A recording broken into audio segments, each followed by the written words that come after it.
네, 이항영 전문위원과 함께하는 딱이거 시간입니다. 어서 오십시오. 네, 안녕하세요. 오늘은 어떤 이야기 해볼까요? 오늘 앞서도 예고해드렸다시피요. 파괴적 혁신이라는 개념에 대해서 오늘 네. 설명해드리도록 하겠습니다. 용어 자체도 좀 생소하기도 하고 네. 뭔가 어마어마할 것 같은 그런 단어들이잖아요. 네. 파괴적 혁신이란 게 어떤 개념인가요? 이 말을 굳이 하다 보면 약간 그 말 자체가 좀 세긴 한데요. 네. 이게 보면 이론 자체를 보면 작은 기업이 어떤 품질이라든가 이런 것보다는 저렴한 가격으로 인해서 일단은 시장의 일부를 잠식한 다음에 궁극적으로는 시장의 지배적인 기업을 이어가면서 시장을 재패 나가는 그런 것들이 어떤 파괴 혁신의 어떤 기업의 어떤 전형적인 모습이라고 보셔야 되겠고요. 원래 처음 나온 것은 1997년입니다. 전 세계의 어떤 유명한 바로 크리스 댄슨 교수라는 분이 있는데요. 유명한 경영학자죠. 이분이 이제 얘기 나왔던 혁신 기업의 딜레마라는 책을 통해서 우리나라도 번역된 책이 많이 있을 텐데요. 예. 이런 걸 통해서 처음 개념을 일단 설명했다라고 일단 이해하시면 되겠습니다. 설명을 들으니까 저도 번뜩 생각나는 기업들이 몇 개가 있는데 네. 그럼 구체적으로 예를 한번 들어주시죠. 예를 들어서 이런 거죠. 흔히 얘기해서 넷플릭스 같은 회사가 처음에 비디오 대여했는데 아주 싸게 비디오, DVD 다 사업했는데 결국 그런 것이 비디오 스트리밍 시장 만들고 이제 영화 업계까지 완전히 장악하는 이런 네. 것까지 되는 거고요. 우버 같은 경우에도 품앗이 승용차 그냥 조그맣게 공유사업 하다가 이제는 웬만한 해외 대도시에서 택시를 물리치고 어떤 자동차 어디 간다 그러면 택시 대신에 지금 우버나 리프트 그렇죠. 가면서 새로운 삶을 만들었고요. 더 쉽게 얘기하면 조금 더 이게 외국이니까 모르겠다 그러면 이런 거죠. 예전에 문자 하던 것에서 예. 그래서 카톡이 들어가면서 그렇죠. 이제 문자를 잘하는 쪽 카톡이 다 세상을 지배한 거 아닙니까? 쉽게 네. 우리나라에서는요. 그런 것들이 대표적으로 파괴적 혁신의 하나의 개념이다라고 일단 이해하시면 되겠습니다. 파괴적 혁신에 대해서 얘기를 해봤는데 그러면 좀 반대되는 개념은 또 어떤 게 있습니까? 네, 파괴적 혁신에 반대되는 개념은 존속적인 혁신이죠. 이것도 왜냐하면 말이 어렵긴 한데. 파괴 반대가 계속 있는다는 거예요. 예. 존속이라는 것인데요. 이게 번역해서 어려운 건데 일위 기업을 기존의 일위 기업은 예를 들어서 소비자들의 요구사항도 최대로 만족시키면서 계속 품질도 계속 유지하는 건데 이런데 일위 기업이 하는 거죠. 파괴할 예. 수가 없죠. 자기가 계속 일위를 하니까. 다만 단순한 제품을 계속 하면 그냥 새로 나오는 데를 가격 갖고 경쟁하면 뺏길 수가 있잖아요. 그러니까 네. 존속적 혁신이 유지하기가 자체가 오히려 어려울 수도 있다는 관점에서 존속과 반대 파괴 그런 개념 정도로만 이해하시면 되겠습니다. 그러면 이 파괴적 혁신이란 게 실제로 어떤 미국 산업 현장이나 그런 데서도 실제로 잘 쓰이면서 트렌드가 되는 겁니까? 맞죠. 실리콘밸리에서도 툭하면 파괴적 혁신이다 아니면 예를 들어서 파괴적 기술이다 이런 얘기를 하는데요. 실제로면 두 가지 정도로 또 구분할 수 있습니다. 실제로 저렴한 비용으로 로우엔드, 그러니까 하이엔드가 아니라 싼 제품으로 가서 싸게 한번 밀고 나간 게 있고요. 예. 아니면 좀 새로운 마켓을 처음에 들어가는 거죠. 앞서 얘기했던 처음에 들어갔던 그 넷플릭스 같은 경우가 이제 슬쩍 비디오 스트리밍에 들어간 거거든요. 예. 별로 관심도 없을 때 그러면서 조금씩 확장해 나가는 아주 싸구려부터 들어가는 로우엔드, 또 신시장, 니치 마켓으로 가는 것으로 약간 또 구분을 할 수 있다라고 이해하시면 되겠습니다. 전반적인 지금 상황이나 분위기까지는 살펴봤는데 저는 또 궁금증이 드는 게 근데 오늘 파괴적 혁신에 대해서 갑자기 왜 다루기 시작하신 거예요? 왜냐하면 이제 우리나라 뉴스에도 많이 나오잖아요. 아마존이 시가총액 1조 달러 그리고 한 3주 전에 애플이 1조 달러 됐잖아요. 네.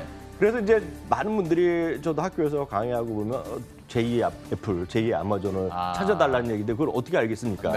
네. 그래서 이들의 공통점이 그러는 거죠. 다만 차이가 있다고 보면 아마존은 기존 오프라인 서점에서 온라인 서점으로 공략한 소위 로우엔드형으로 파괴적 혁신의 개념이었고요. 네. 애플은 스마트폰이라는 시장이 없던 곳에 새로 들어갔잖아요. 네. 전화기는 있었지만 스마트폰은 없었잖아요. 그러면서 신시장형의 약적의 대표적인 개념이 바로 아마존과 애플인데요. 이렇게 많은 분들이 저희도 궁금하듯이 요즘 보면 미국의 월가에서도 이걸 갖고 얘기를 많이 하는데요. 바로 얼마 전에 지난달에요. 시티그룹이 최근 레포트를 했는데요.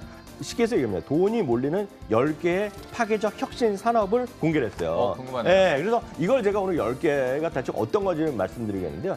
쉽게 해서 그냥 제가 그대로 그냥 있는 그대로 번역하면 네. 전고체 배터리라 그래갖고 쉽게 해서 리튬 배터리라 되겠고요. 우리나라에서도 요즘 많이 얘기하는데 노화 방지 치료제, 노화 방지 그렇죠. 약 이런 거 되겠고요. 자율 차량 네트워크가 들어갔고요. 빅데이터 그리고 헬스케어가 같은 묶음으로 들어갑니다. 이게 다 IBM 왓슨에서 들어가는 헬스케어 이런 거 로봇 네. 인공지능 그런 거가 되겠고요. 동적 스펙트럼 액세스 이런 것도 있겠고요. 또 그다음 넘겨 보시면은요. 실제로 보면 e스포츠 이거 e스포츠는 골드만삭스에서도 작년 연말부터 얘기 많이 하고 있고요. 앞서 장혁 팀장이 SK텔레콤에서 얘기했던 게 5G잖아요. 예. 5G 테크놀로지로 그렇게 되겠고요. 해상 풍력 이런 것들을 되겠고요. 부동산 시장의 파괴적 형태에 나오는데 이제 부동산의 어떤 기본 모델이 많이 바뀌고 새로운 모델이 또 많이 나온다는 걸 개념 같고요. 네. 또 하나는 스마트 음성 인식 비서. 우리나라도 보면 AI 스피커 많이 하잖아요. 그렇죠. 이런 것들이 보면 새로운 파괴적 혁신 산업에 새로 부각되는 거. 그러니까 이런 것들이 상당히 많이 바뀔 수 있다라는 것을 10가지를 딱 우리가 딱 지적하고 있네요. 10개 산업이 제시가 되긴 했는데 위원님 눈에 탁 튀는 뭐 산업이 특정적으로 있을까요? 딱 보면 이제 눈에 띄는 건 이런 거죠. 노화 방지 의약품. 아, 이런 그거는 거는 누구에게나. 누구나 다 관심이 갈 수밖에 없거든요. 남녀노소 불구 젊음을 유지하고 싶은 욕구가 있는 거거든요. 그러니까 처음에는 이제 당연히 그 다양한 질병에서부터 출발하지만 네. 질병이 요즘 많이 극복되고 있지 않습니까? 예. 그래서 요즘 100세까지 그런 사는 세대 된 거 아닙니까?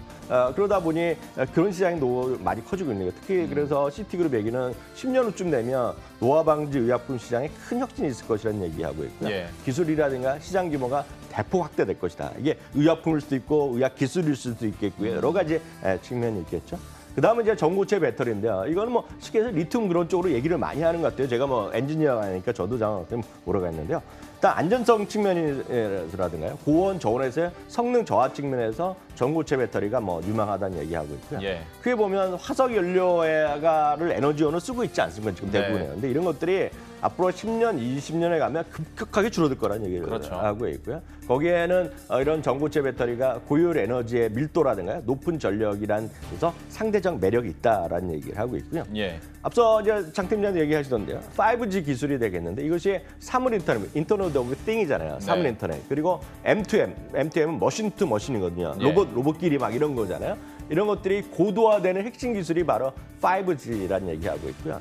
2025년까지 지금부터 7, 8년밖에 남지 않았는데 사물 인터넷 시장 자체가 4조에서 11조 달러 되겠고요. 여기 관련된 각종 기술 지원 비용만도 3천에서 8천억 달러. 앞서 네. 그 표는 보셨잖아요. 그죠? 예. 잠시 정권에서는 이런 것들이 5G 기술 얘기하고 있고요.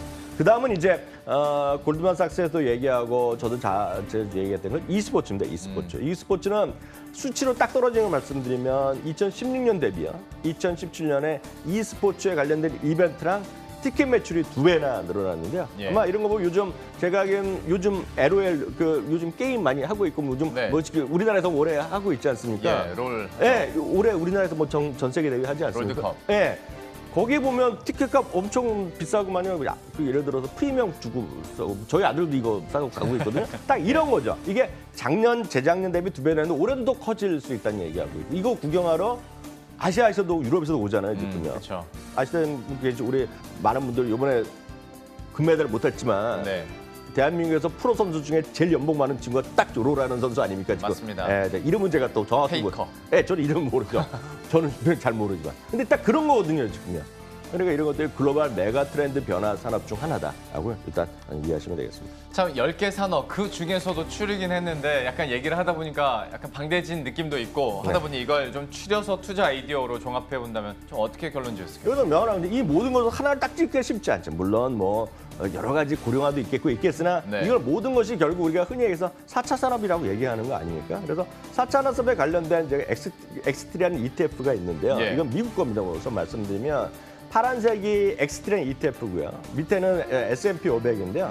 최근 3년치인데 훨씬 조금 더 추가적으로 초과 상승을 하고 있는데 이거는 전 세계에서 소위 기하급수적 혁신을 하는 것들. 이것은 결국은 모닝스타에서 개발한 지수를 갖고 벤치마크하는 건데 이건 예. 전 세계 다 들어있어요. 우리나라 주식도 들어있고 전 세계 주식 다 들어있고요.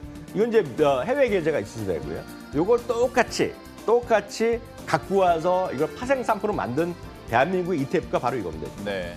이것도 여러 번 소개해드렸는데 타이거에서 운영하는 타이거 글로벌 4차 산업 혁신 기술. 앞서 말씀드린 똑같은 겁니다. 그래서 네. 같이 한번 보여드리면 이게 약간 환율의 차이 있고 여러 가지 있고 세금의 차이 이런 것도 있겠으나 결국 두 개의 흐름은 똑같이 가고 있는 그림입니다. 한번 볼까요? 예, 준비가 됐는지 모르겠는데 이거거든요. 이게 보면 환율의 차이 있지만 결국 똑같이 가는 겁니다. 그러게요. 그래서 어느 것 하나 똑같고요. 다만 이제 유동성이나 이런 것 차이 있으니까 이런 건 시청자분이 판단해서 하시면 되겠습니다.